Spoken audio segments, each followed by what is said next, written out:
magnet rezeki. Satu sama terhubung.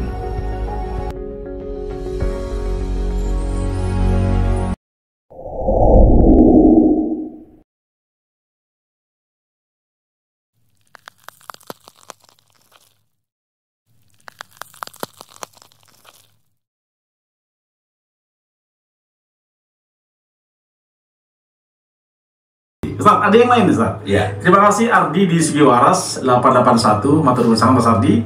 Seperti disebut di buku Rahasia Magnet Rezeki yang Ustaz Nas tulis, Ya. bahwa di sana tertulis positive feeling. Apa artinya di positive feeling itu? Siap. Nah, jadi kadang-kadang kita nih berusaha untuk positive thinking. Tadi ya, Iya. positive thinking jelas tadi. Keren, wow gitu kan. Ya udah pokoknya kita ya latihannya nih memang kita latihan selalu menyebut wow keren. Oke. Ya kalau bahasa Indonesianya, kalau bahasa Arab ya mungkin Ya, husnudon begitu ya. husnuzon, Oke, gitu. siap, ya. Tapi kadang tuh nggak connect sama yang di sini. Maksudnya gimana Bang? Di sininya positive thinking gitu, di sininya nggak bisa. Misalnya Kurang ikhlas begitu kali ya? rumah kebakaran. Iya. Positive thinking, wow keren. Yang di sini memang bisa. Yang ngerti menangis nih. Keren apa? Ya, kita menambah lagi habis ini. Nah disinilah Oke. ujiannya. Oh. Jadi apakah kita mampu untuk menjadikan diri kita selalu berpositive thinking? Karena ternyata penelitian membuktikan perasaan kita ini punya power yang 5.000 kali lipat lebih besar daripada otak. Makanya kenapa sih jantung bisa diukur detak jantung, Betul. tapi detak pikiran nggak bisa. Iya. Karena halus banget ini. Tapi kalau yang di sini itu bisa diukur karena 5.000 kali lipat lebih besar energi. Begitu takut jangan bertanya lebih keras gitu Ustaz ya. Deg-degan orang Oke. sebutnya. Iya. Deg-degan, berdebar-debar. Nah, itu nggak boleh. Oke, baik. Nah, tentunya perlu latihan. Perlu latihan supaya kita ini tidak lagi berdegup, berdebar-debar. Tanggal 29 ya. Harus bayaran. Tanggal 30 ya. Anak harus Iya. bayaran ya. Nah, terus kemudian berdebar-debar. Nah, ini nggak boleh. Asal dari mana untuk bayar semua ini? Nah, jadi yang perlu dilakukan bagaimana? Iya, berusaha dengan berbagai macam cara. Cuma memang kalau untuk sudah mulai masuk positive feeling, kita perlu ada alat-alat. Nah, alat-alatnya itu yang dalam agama disebut sebagai ibadah. Oke. Contoh, saya mau cerita ya. Boleh. Ini waktu itu ada seorang ibu, 2 minggu lagi mau nikahin anak, tapi nggak punya duit. Gitu ya, undangan sudah disebar, tagihan catering sudah masuk, ya kemudian MC udah dikontrak, MC sudah dikontrak Mas Bramnya ya.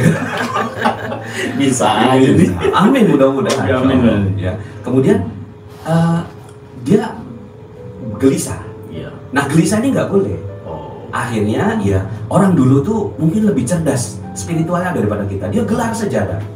Gelar sejadah sholat ya udah sholat lah gitu. Nah pada selesai sholat itu dia dapat ilham. Nah ilham ini kan datang dari Allah. Dan Ini dengan syarat tadi ya, sholat. ada syaratnya ya. Oke, Benar.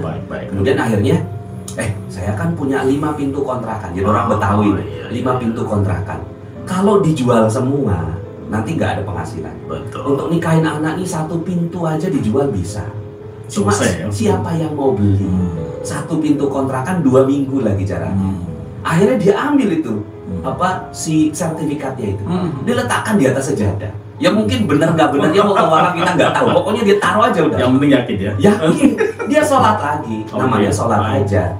Ya Allah, aku serahkan semua kepadamu, Allahu Akbar.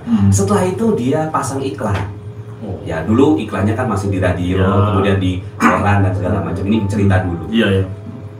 Dia naik angkot. Pas naik angkot itu ketemu ibu muda. Mau kemana? Mau pasang iklan. Iklan apa? Iklan rumah. Rumah apa? Rumah kontrakan. Iya. Saya juga nggak tahu siapa yang mau beli. Saya baru mau tanya-tanya dulu konsep iklannya. Bu turun yuk. Iya. Kata si ibu muda ini, Bu turun yuk. Kenapa saya mau pasang iklan? Ibu turun aja dulu, nanti saya bayarin. Angkotnya, dibayar angkotnya. Ada apa nih? Saya tuh selama ini nyari rumah. Cuma saya tuh nggak kayak orang-orang rumah uangnya banyak dan saya nggak mau ngutang gitu. Saya lagi nyari ada nggak ya yang jual rumah kontrakan 1 pintu aja. Dilarang begitu ya? Dilarang begitu ya. Oh, biasa. 1 pintu aja gitu. Kemudian akhirnya kok ya nih siap. Kemudian dia bilang gini, ya siapalah yang mau beli. Yang satu bilang, siapalah yang mau jual? Di detik yang tepat Allah pertemukan. Siapa coba yang mengatur itu semua? Berarti nggak ada kebetulan sih? Nggak ada yang kebetulan. Tapi ada upaya. Ada upaya. Upayanya apa? Siap. Upayanya positive feeling. Siap. Udah tenang. Kadang-kadang kan kita gelisah, khawatir, cemas, nervous, gitu. Nah, ketika itu ada, maka sama seperti besi. Besi itu ada dua jenis. Satu besi yang biasa sama besi berani. Besi berani itu yang disebut magnet. Iya, betul. Ketika penelitian itu membuktikan bahwa ternyata molekul magnet itu lebih rapi. Oh. Iya kan? Jadi kalau seandainya semua molekul itu ada arahnya, itu arahnya semua satu arah. Sementara kalau besi biasa itu nggak beraturan. Carut marut gitu ya. Carut marut. Begitulah jiwa kita. Jiwa kita ini banyak yang carut marut, iya. Nah, itu yang nggak tanpa arah. Nah, nanti alhamdulillahnya kita beragama. Gitu. Iya, ada panduannya. Khususnya beragama Islam. Panduannya. Panduannya adalah untuk tenang. Ya ayyatuhan nafsul mutmainnah. Wahai orang yang jiwanya tenang. Nah, sekarang menemukan ketenangan itu yang perlu dilatih. Baik. Ustaz, kalau tadi kan kebetulan magnet rezeki dihubungkan dengan kemudian hutan dan macam-macam. Bagaimana kalau dihubungkan dengan kesehatan, Ustaz?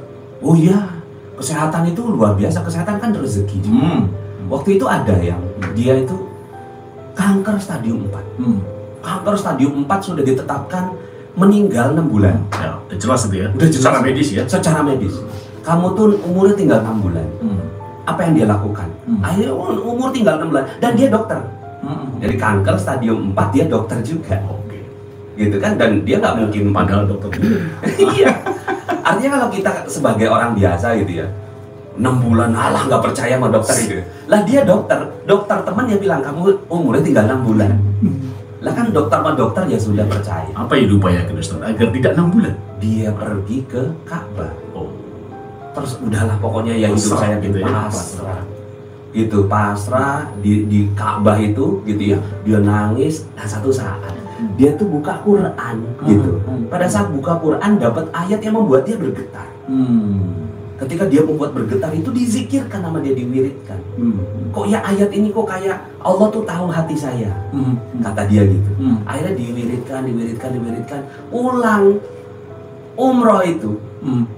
Kankernya hilang. Oh, luar biasa. Kankernya hilang. Orangnya masih hidup sampai sekarang. Katanya dia sudah melalui yang kayak begitu 3 kali dalam hidupnya. Jadi selama 3 kali mati hidup. Namanya Dokter Krisanti. Nah, rezeki ini juga kan Masya Allah. Rezeki berupa kesehatan. Nah, ternyata mau dia kesehatan, duit, utang, semuanya it's all about energy. Betul sekali. Jangan lupa positive feeling dengan catatan ya. Ibadah yang terus menerus.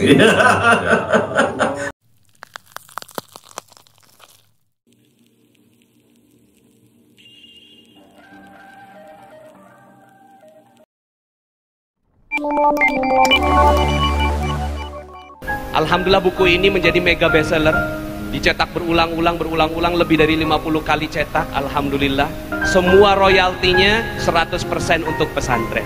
Bagi teman-teman yang belum subscribe dan baru saja menemukan channel ini, silahkan subscribe. Insya Allah Anda akan mendapatkan materi-materi yang terbaik dari channel ini.